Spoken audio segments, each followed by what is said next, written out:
At my own retirement party, my son and his wife decided I was a useless embarrassment. They cornered me, handed me a pen, and tried to trick me into signing myself into a home so they could get rid of me. After a lifetime of scrimping and saving to give him everything, this was my reward. My entire career was dismissed as a cute little hobby that stained their perfect high-status image. But they had no idea their entire lavish life was built on a $2 million secret. A secret I controlled, and the final bill was about to come due.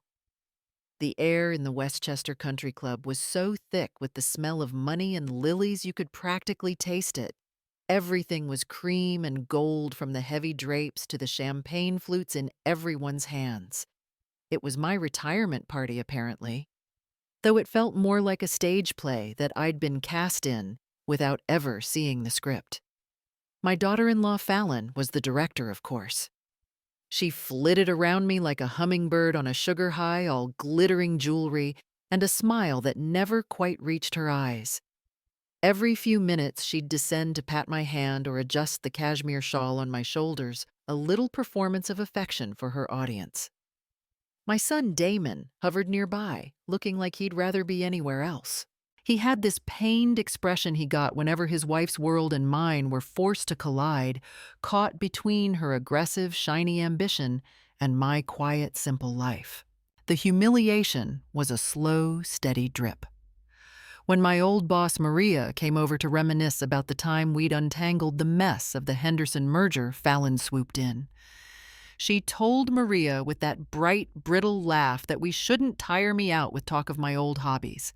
My 40 years of meticulous, high-stakes bookkeeping, the work that had put a roof over our heads and sent Damon to college, reduced to a cute little hobby. A few of my former colleagues tried to engage me to talk about the real work we'd done, but Fallon was always there, a smiling warden. She'd steer them away, explaining that I needed my rest, answering questions on my behalf, as if I were a porcelain doll who might break. I could see the pity in my friend's eyes, and that stung more than anything. In the space of an hour, I went from being Lorna Mayhew, the sharpest mind in the firm, to just poor old mom, a frail creature who needed to be managed. The main event, the real purpose of the evening, came when Fallon and Damon led me to a quiet alcove overlooking the golf course. The sun was setting, casting long shadows on the perfectly manicured grass. They presented me with a brochure, its pages glossy and heavy. "The Willows at Northgate," it read. "A high-end assisted living community." Fallon framed it as a gift, a wonderful opportunity for me to be taken care of, to be safe. She slid a pen and a stack of documents across the table, murmuring that it was just an initial application, something to get my name on the list. Then Damon, my son, the boy I raised on my own, looked at me with those pleading, guilty eyes and said it was for the best. And in that moment, the ledger in my mind clicked shut. I saw the entire transaction for what it was. This wasn't about my safety or my comfort. This was an eviction notice wrapped in a velvet bow. They were trying to file me away to remove the embarrassing working-class line item that was his mother from the grand gilded balance sheet of their lives. I felt a sudden suffocating need for air. I stood up, murmuring something about needing the restroom, my hand pressed to my chest. I walked away from the table, my legs feeling strangely steady.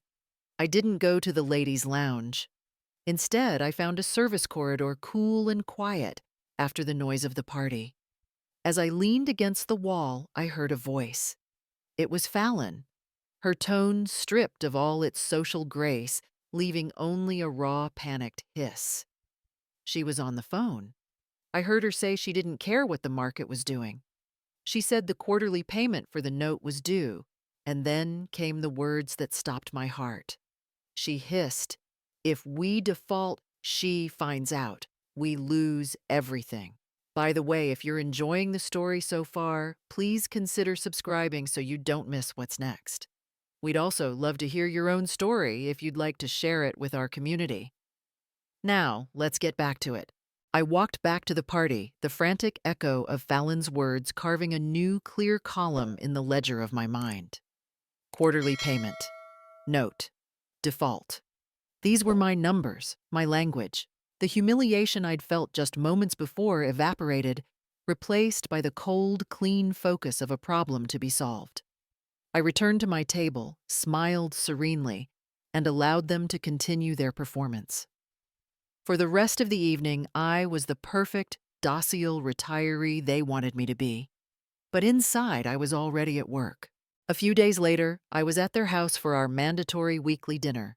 Fallon was holding court bragging about a ridiculously expensive antique mirror she'd bought at an auction. Damon was pushing a piece of chicken around his plate, the guilt still hanging around him like a cheap suit. I waited for the right moment, a lull in the conversation, and then I turned to my son. I kept my voice light, a little confused, the way they expected me to be. I asked him so innocently about a note Fallon had mentioned the other day. I wondered if it was some new kind of investment, admitting I was just so out of touch with these things now. The effect was instantaneous. It was like I'd pulled the pin on a grenade and rolled it under the dining room table. Damon, who could never lie to save his life, went beet red and started stammering about a misunderstanding. Fallon shot him a look that could curdle milk before jumping in with a laugh that sounded like breaking glass. She launched into a long, tangled story about a note from the caterer for the party, something about a deposit. Her voice was too loud, her smile too wide. It was a terrible lie, clumsy and obvious. And in that moment, I knew for certain. They were amateurs, panicked, and sloppy. They were hiding something big, and they were terrified. The next morning, I called Maria, my oldest and dearest friend, a woman who could find a missing penny in the federal budget. I told her I needed some advice on my pension options. We spoke for a while about interest rates and distributions before I casually mentioned the beautiful brochure for the assisted living community my son had given me. Then I told her about the odd, panicked conversation I'd overheard. I didn't have to ask twice. Maria, fiercely loyal and always ready for a fight, told me she'd be happy to look into the financial health of the Whitaker family's real estate firm just as a professional courtesy. She said something smelled rotten in Westchester and she was going to find the source. For the first time in weeks, I felt a spark of hope. I had an ally. My little question had spooked them more than I realized. That afternoon, Fallon showed up at my apartment with Damon in tow. She had that same bright, false smile plastered on her face. She announced that she was worried about me, that managing bills could be so stressful, and she wanted to help. Before I could protest, she convinced a deeply reluctant Damon that it was for my own safety that they take my checkbooks and credit cards to keep them safe. As they walked out my door, my checkbook in Fallon's expensive handbag, a chill ran down my spine. This was no longer about keeping up appearances or managing an embarrassing mother-in-law. This was a desperate, clumsy power grab. They were trying to cut me off to cage me financially. I realized then that the situation was far more dangerous than I had ever imagined. An animal caught in a trap knows it cannot win with brute force. It must play dead and wait for the hunter to let his guard down. So that is what I did. I became the woman they wanted me to be. I started forgetting names, misplacing my reading glasses, and asking Damon the same question twice in one conversation.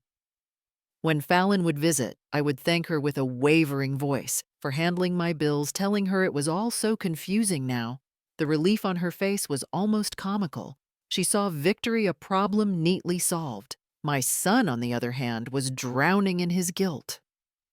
He started bringing me groceries every few days, bags filled with my favorite things, but he could never quite meet my eye.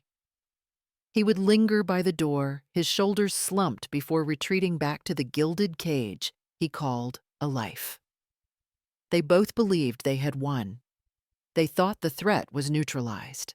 In their opulent study surrounded by leather-bound books they had never read, Fallon's parents were not feeling nearly so victorious. They were staring at a letter, the heavy cream stationery, embossed with the name of a law firm they knew all too well. It was a simple, polite reminder for the quarterly installment on a $2 million loan due in 2 weeks. The lender was an entity they knew only as LM Financial Services, LLC. Mrs. Whitaker, a woman whose entire identity was built on a foundation of perceived wealth, felt the familiar dread wash over her. She whispered that it had been 10 years. 10 years of living with this quiet terror, this secret that could undo them in an instant. Her husband, his face ashen, could only stare at the document. He knew the truth. The anonymous head of that LLC wasn't just a creditor. They were the person who had saved their entire world from collapsing into ruin, and they were the person who could destroy it all with a single phone call. While Fallon and Damon were celebrating their victory, and the Whitakers were stewing in their fear, I was waiting. I would pretend to take a long nap every afternoon. The moment I heard Damon's car pull away, I would get to work. Maria had brought me a simple, untraceable burner phone, and deep in a dusty file box, I had the passbook for a small savings account I'd opened decades ago, an account no one else knew existed. With a few clicks on the phone's browser, I logged into a secure online portal. The screen glowed with the familiar, neat columns of my own design. LM Financial Services. Lorna Mayhew Financial Services. It was the LLC I had established with a portion of my late husband's life insurance, a fund I had quietly grown for over 30 years. I pulled up the Whitaker loan. I saw every payment they had ever made, every frantic wire transfer sent just before the deadline. I reviewed the default clauses, the penalty terms I myself had written. My fingers moved with the speed and precision of my youth. The hunter was checking her trap. Complacency makes people careless. With me safely handled, Fallon's arrogance swelled. She grew bolder, more performative in her role as the long-suffering daughter-in-law. Maria called me one afternoon, her voice tight with a cold fury. She had been at a brunch spot when Fallon and her friends had sat down at the next table. Fallon, in a voice loud enough for the whole room to hear, had complained about the terrible burden of caring for her senile mother-in-law. She bragged about the perfect retirement home she'd found, and what a relief it would be for everyone once I was finally settled. Maria listened to every poisonous word. Fallon had no idea that her enemy's most powerful ally was sitting just 5 feet away, documenting her every mistake. The final piece of my plan depended on a stage, and there is no grander stage in Westchester than a charity fundraiser. The Whitakers hosted one every year, a public performance of their wealth and generosity. It was the perfect venue. Maria, a master of blending in, secured a ticket through a corporate sponsorship. She told me later that the entire event felt like a museum exhibit full of people so polished they looked like they might crack if they moved too quickly. She waited patiently until she saw Fallon standing with her parents near the silent auction tables, laughing their brittle laughs. Then she made her move. Maria told me she approached them with the warmest, most disarming smile she could muster. She introduced herself as my old friend, just a concerned colleague, helping me get my estate in order now that I was so frail. She saw Fallon's smug, pitying nod. Then Maria delivered the payload. She told them I was so much sharper than people realized. In fact, she'd just found a fascinating investment I'd made years ago. A very successful little LLC, she'd said. She then looked Fallon right in the eye and asked if she had ever heard of a company called LM Financial Services. The name hit the air and detonated. Maria said it was like watching a building collapse in slow motion. Mrs. Whitaker's face went white, and she physically stumbled, grabbing her husband's arm to keep from falling.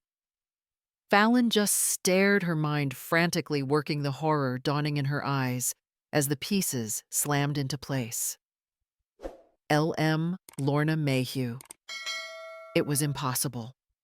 The quiet, useless working-class bookkeeper they'd just tried to file away in a home couldn't be the architect of their entire existence. The facade didn't just crack, it shattered. In a blind panic, Fallon grabbed Damon and her parents, practically dragging them off the main floor and into a private office, slamming the door behind them. Inside that soundproofed room, the truth I had held for 10 years finally came out. I wasn't there, but I could picture it perfectly.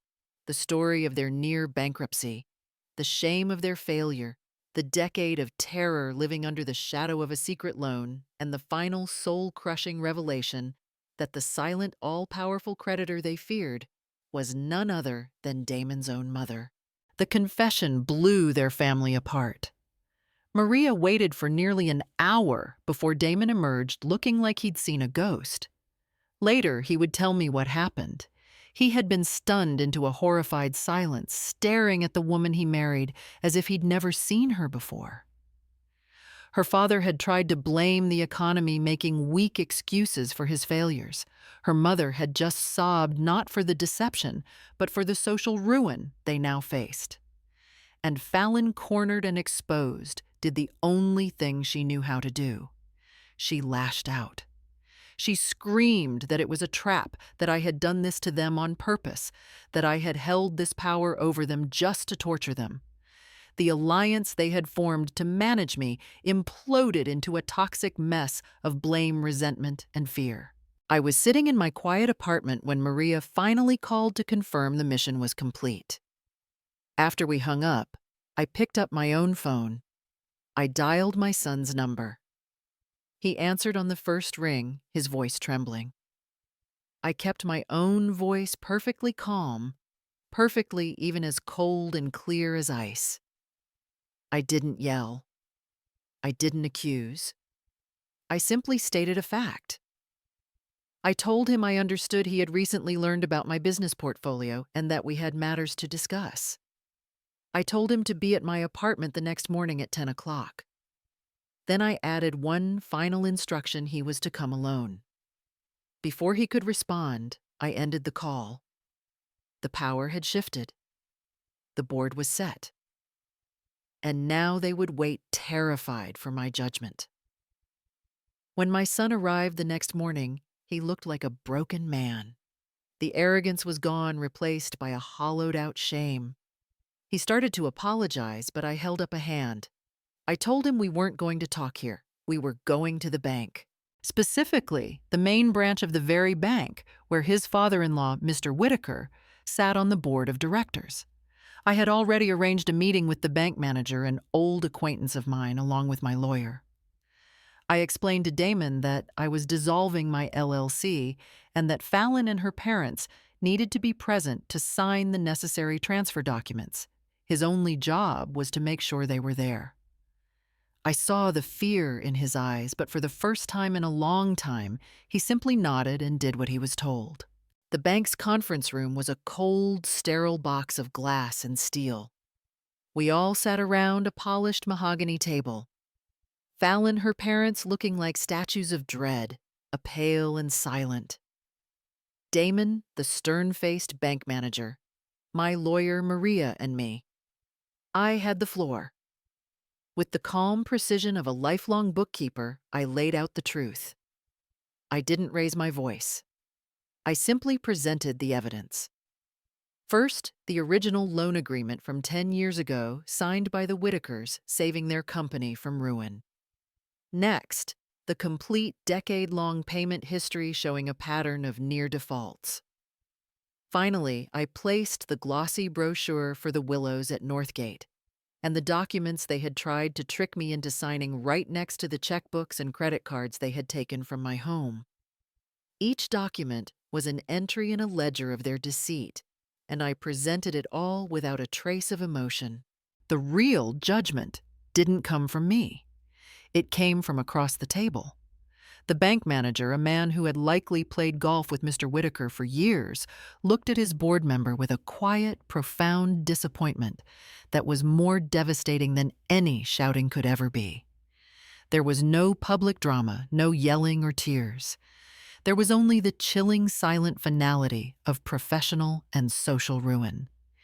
In that sterile room under the cold fluorescent lights, the Whitakers' entire world of smoke and mirrors evaporated. The condemnation in the eyes of their peer was the true punishment, and it was absolute. Then I delivered my terms. I told them I would not be calling in the full $2 million loan. That would be too simple. Instead, my LLC was being dissolved and the loan was being restructured and transferred into my personal name.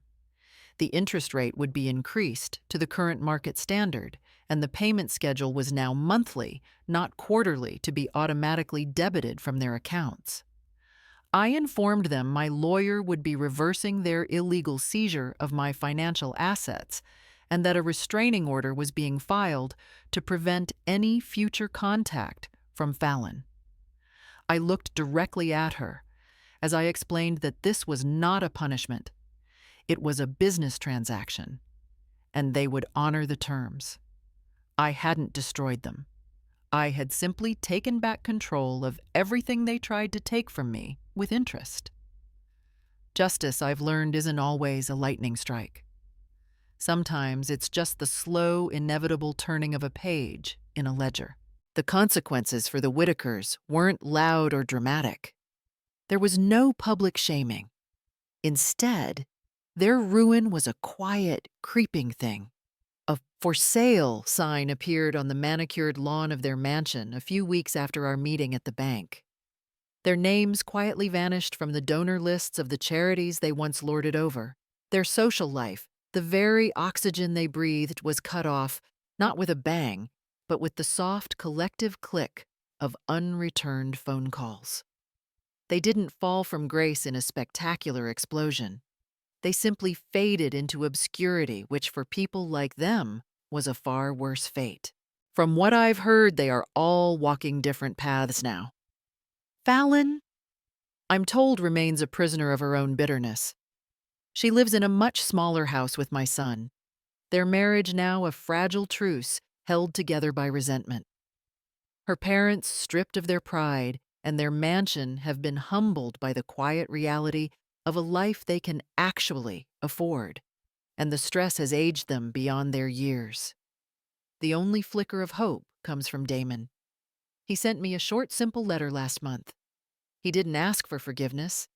He just wanted me to know that he had started therapy, that he was trying to understand how he had allowed himself to become so blinded by status that he had forgotten how to be a son. It was a single, clean entry on the positive side of the ledger, and I was content with that. As for me, my life has never been fuller. The past is settled, the books are balanced, and my days are my own. The increased income from the new loan terms has been put to good use. I worked with the local community college to establish the Mayhew Scholarship for promising young accounting students who need a little help. Maria and I have lunch every Tuesday, and I've started volunteering at the senior center, helping others my age navigate the confusing world of online banking and financial planning. My checkbooks are back in my desk drawer, and my small apartment, once a symbol of my failure in Fallon's eyes, now feels like a kingdom of peace and freedom. I am not just surviving. I am thriving. The story ends here in my quiet living room. It's the first of the month. I opened a new clean ledger this morning and sat at my desk. A moment ago, an alert came through on my computer from the bank. The first monthly payment from the restructured Whitaker loan had been deposited right on schedule. I made the entry, the numbers neat and precise. Then I closed the book. I picked up my cup of tea, took a sip, and looked out the window at the world going by. My life is perfectly balanced, every column accounted for, and I am finally at peace. In the end, Lorna's story reminds us that justice is not always a storm of fury, but can be the quiet, steady click of an accountant's pen. She learned that while some people build their lives on loud displays of status, true power often resides in the silent, meticulous work no one sees. Her victory wasn't about vengeance. It was about balancing the books. She showed that the most devastating response to being underestimated is not a shout, but the calm, undeniable presentation of the final ledger, proving that in the end, every debt comes due.